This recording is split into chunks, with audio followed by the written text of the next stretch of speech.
that the most dangerous person in the world is the person who just follows orders.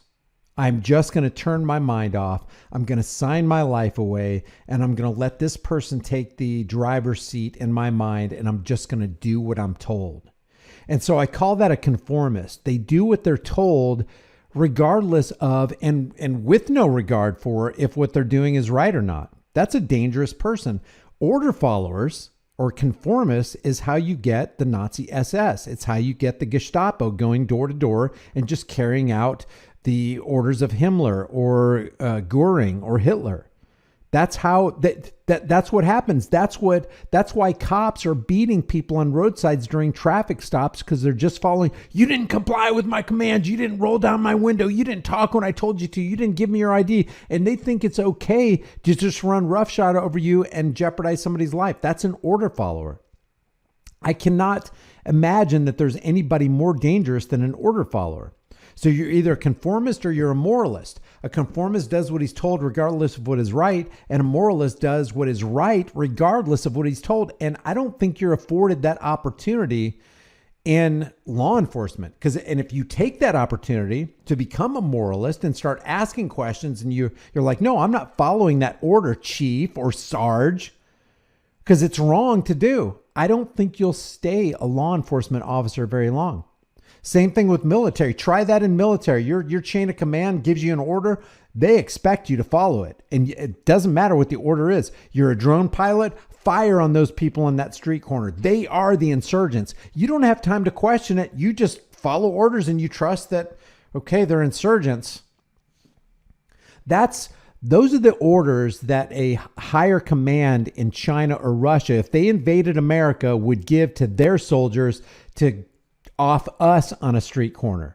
They wouldn't question their commands. They would snuff us out. That order follower, that kind of person who would just push that button because his chain of command told him to, because he signed on the dotted line, he signed his life away for the military in Russia or China or Germany or the United States.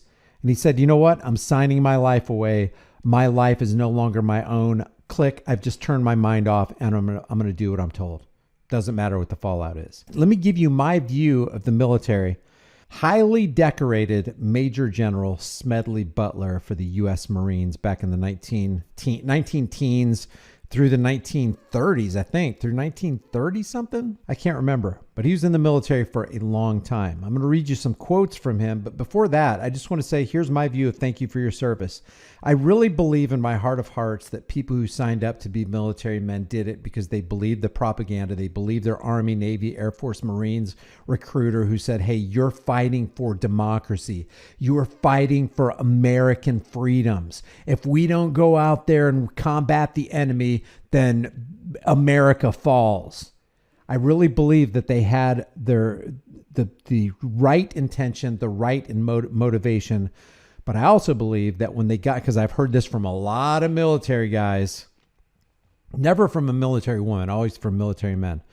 But I heard from a lot of military guys that once they got in there, it did not take them long to realize, hey, there's an agenda afoot here, and it ain't protecting democracy. By the way, democracy is an absolute fiction. It's a political puppet show fiction where I agree with Benjamin Franklin. Democracy is two wolves and a lamb deciding what to have for dinner. It's a majority rule scenario. It's the guy with the biggest guns and the most votes wins. Well, guess what? My rights aren't up for majority vote, and neither are yours. So this is Major General Smedley Butler. That's what I feel about the military. I believe that, maybe your heart was in the right place when you became a cop. Maybe your heart was in the right place when you signed on the dotted line and signed your life over to the U.S. military, which is really the U.S. military complex, industrial complex. But once you got in, you found out what the score really was, and you found out that your Army, Navy, Air Force, Marines recruiter lied to you. By the way, what is the military industrial complex? It is the bankster war machine. That's all it is. It's intended to enrich and deepen the coffers of the Pentagon, the United States military industrial complex, and defense contractors, period. It's not for you. It's not for American freedoms. It's not for democracy. It's all an illusion. I just want to read a couple of quotes from this man, this highly decorated Marine, Major General Smedley Butler. Here's what he says about his military experience. And we're not talking about a corporal. We're not talking about a captain. We're not talking about somebody on the lower rungs. We're not talking about a private.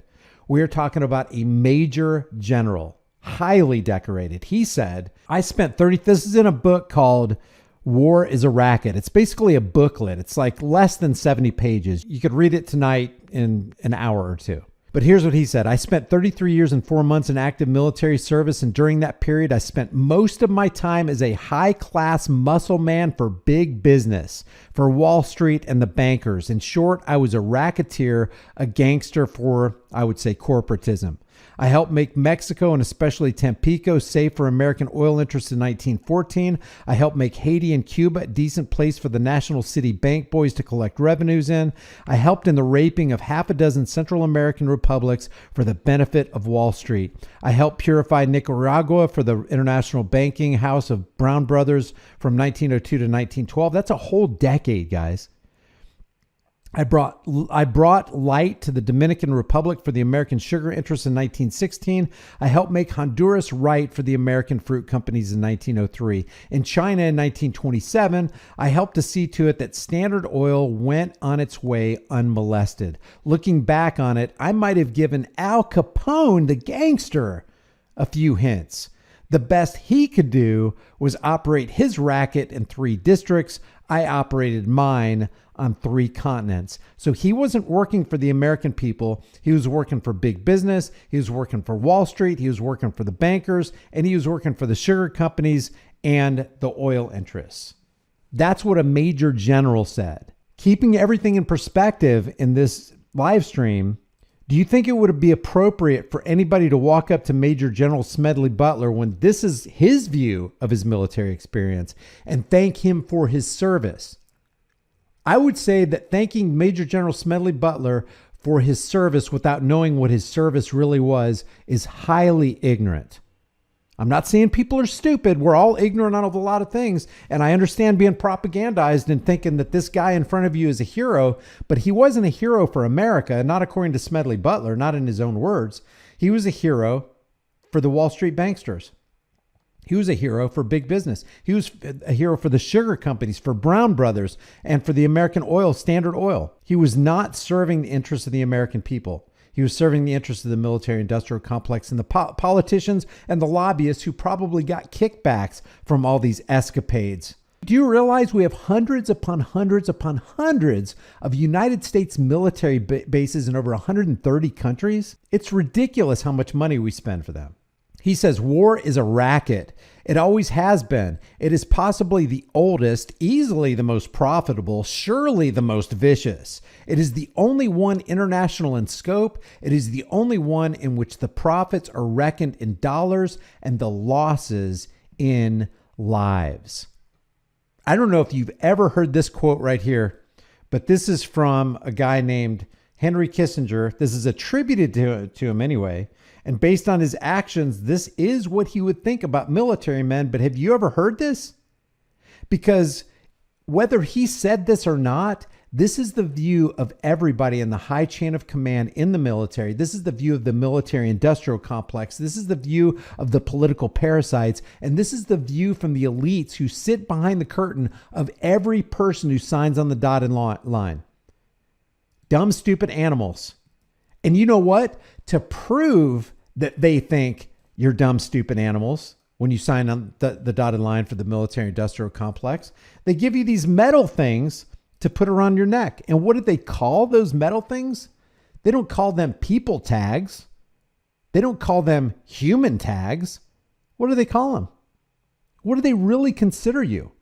Have you really sat down and thought what the elites think about the people as they move them across the chessboard for their own interests? They call them dog tags.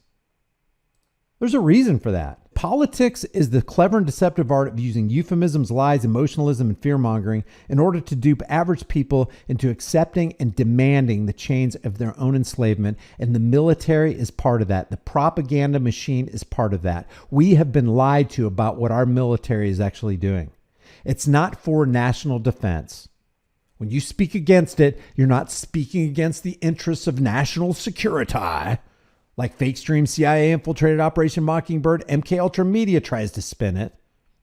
Your 15,000-hour indoctrination program told you that military men are the heroes.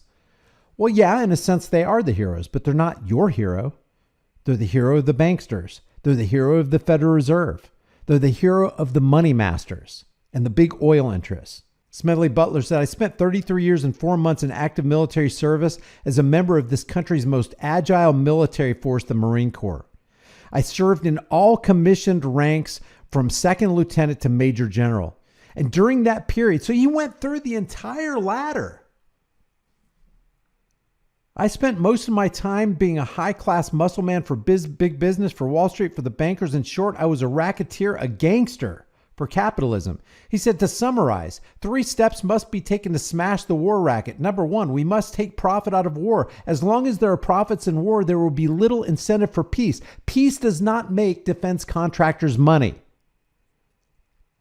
Peace does not enable one nation to launder Mount Everest-sized piles of cash to a place like, say,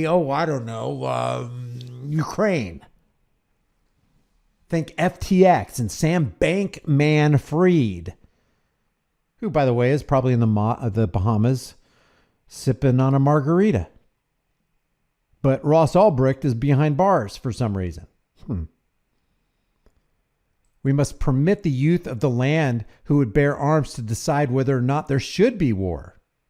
We must, I don't necessarily agree with all this stuff, but he says we must limit our military force to home defense purposes. If you're going to have a military force, yeah, that would be a good idea. But let me ask you something about the border wall. And I'm not saying I'm for or against the border wall. I'm a little bit conflicted on that because I understand one side and I also understand the other side. But do you realize that 1,900-mile border wall between us and Mexico, if we installed the military, we would actually have a militarized zone?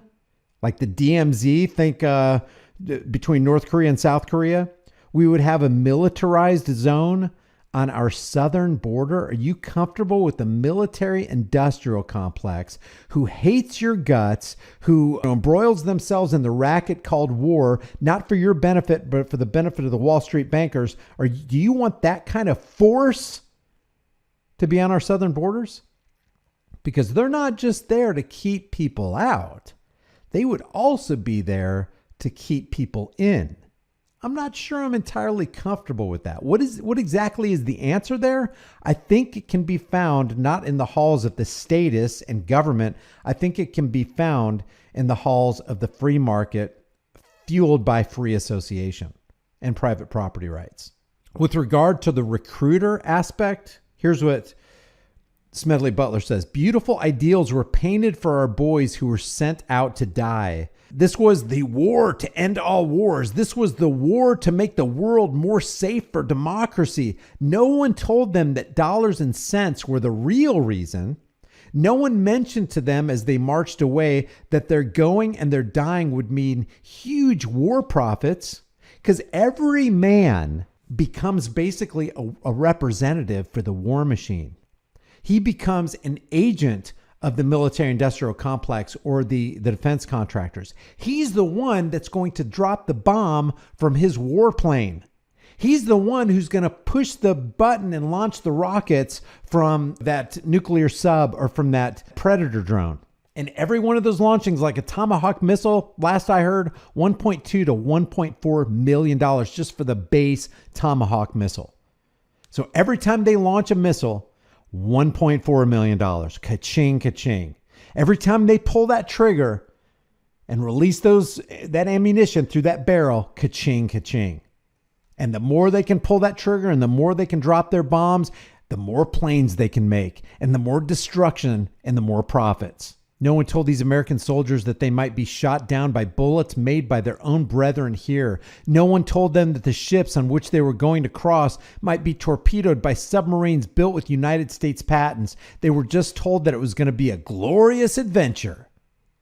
Thus, having stuffed patriotism down their throats, it was decided to make them help pay for the war too, so we gave them the large salary of $30 a month. Remember, this is back in the 19-teens and 20s and 30s. All that they had to do for this magnificent sum, or this munificent sum, was to leave their dear ones behind, give up their jobs, lie in swampy trenches, eat canned willy when they could get it, and kill and kill and kill and be killed. War is a racket. That's why I said all this to say that's why I don't thank any military man or woman for their service. That's my rationale.